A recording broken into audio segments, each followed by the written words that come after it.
کہتے ہیں دنیا میں سب سے خطرناک جھوٹ وہ ہوتا ہے جو انسان خود سے بولتا ہے، اور سب سے خطرناک سچ وہ جو وقت آنے پر خاموشی سے سامنے آ جاتا ہے۔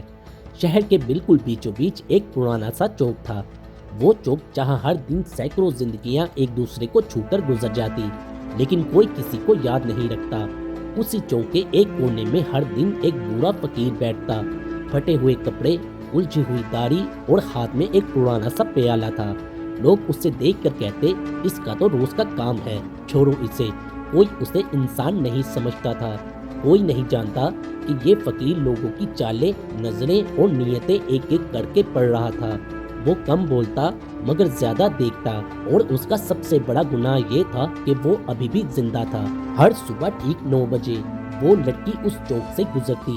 وہ خوبصورت تھی، لیکن اس خوبصورتی میں معصومیت بالکل نہیں تھی۔ یہ وہ خوبصورتی تھی جو خود کو جانتی ہے، جو جانتی ہے کہ دنیا اس کے سامنے جھکے گی۔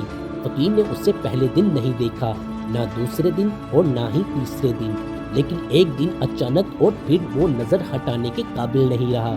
وہ لڑکی کبھی فقیر کو نہیں دیکھتی تھی، لیکن فقیر وہ اسے ہر دن دیکھتا، اور وقت کے ساتھ ساتھ یہ دیکھنا محبت میں بدل گیا۔ پھر ایک دن فقیر نے فیصلہ کیا کہ وہ اب خاموش نہیں رہے گا، اور جب لڑکی قریب آئی تو فقیر نے اسے آواز دی۔ لڑکی رکی اور لوگ چونک گئے۔ فقیر کی آواز میں لرزش تھی۔ میں جانتا ہوں میں کچھ نہیں ہوں، لیکن دل تمہیں چاہ بیٹھا ہے، کیا تم مجھ سے شادی کرو گی؟ چند لمحے مکمل خاموشی رہی، پھر اچانک کہکے لگنے لگے۔ لڑکی نے ہنستے ہوئے کہا، تم جیسے لوگ محبت کا نام لے کر اپنی بھوک چھپاتے ہو۔ لوگ ہنس پڑے، اور کسی نے فقیر کو دھکا دیا اور کسی نے لات ماری، اور ایک آواز آئی، یہ فقیر پاگل ہو گیا ہے۔ فقیر زمین پر گر پڑا، پیالہ لڑک گیا، سکے بکھر گئے، لیکن سب سے زیادہ جو ٹوٹا وہ فقیر کا غرور تھا۔ پھر زمین پر پڑے پڑے اسے اپنا ماضی یاد آ گیا۔ وہ کبھی اس شہر کا سب سے بڑا سرمایہ دار تھا، لوگ اس کے نام سے کانپتے تھے۔ وہ ایک فون کرتا اور زندگیاں بدل جاتی، مگر اس طاقت نے اسے تنہا کر دیا تھا۔ لوگ اس کے سامنے جھکتے، مگر پیٹھ کے پیچھے اسے نوچنے کے خواب دیکھتے۔ ایک دن اس نے سب کچھ چھوڑ دیا، دولت، نام، رتبہ، سب کچھ، اور فقیر بن گیا، کیونکہ وہ سچ دیکھنا چاہتا تھا۔ فقیر بار بار کوشش کرتا، اور ہر بار ذلت اس کا مقدر بنتی۔ ایک دن لڑکی نے چیخ کر کہا، تمہارے پاس ہے ہی کیا؟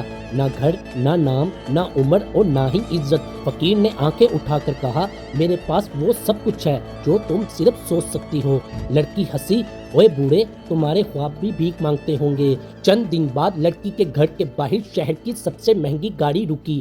ڈرائیور اترا، دروازہ کھولا، اور وہی فقیر باہر آیا، لیکن اب وہ فقیر نہیں تھا۔ صاف ستھرا لباس، قیمتی گھڑی، اور آنکھوں میں وہی خاموشی جو اب طاقت بن چکی تھی۔ وہ بولا، میں وہ ہوں جس کے سامنے تمہاری ساری دنیا کھڑی ہے۔ کاغذات بول رہے تھے، بینک اکاؤنٹ چیخ رہے تھے۔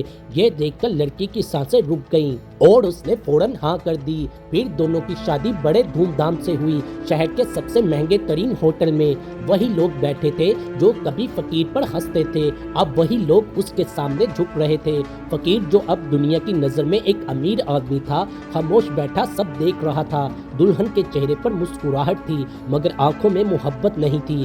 وہ دل ہی دل میں حساب لگا رہی تھی، یہ بوڑھا ہے، زیادہ سے زیادہ چند سال ہی چلے گا، پھر سب کچھ میرا ہو جائے گا۔ فقیر اس کی آنکھیں پڑھ رہا تھا، کیونکہ وہ عورتوں کو نہیں، انسانوں کو پڑھنا جانتا تھا۔ فقیر کا گھر بہت ہی بڑا اور عالیشان تھا۔ فقیر راتوں کو جاگتا، کتابیں پڑھتا اور سوچتا، اور دوسری طرف لڑکی فون پر ہی مصروف رہتی، مسکراتی اور چپکے چپکے باتیں کرتی۔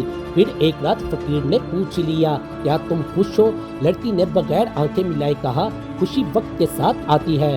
یہ پہلا جملہ تھا جس نے فقیر کو سمجھا دیا کہ یہ شادی ایک غلطی نہیں بلکہ ایک تجربہ ہے۔ پھر چند ہفتوں بعد ایک نوجوان کا ذکر شروع ہوا، وہ میرا پرانا دوست ہے، بس حال چال پوچھ لیتا ہے۔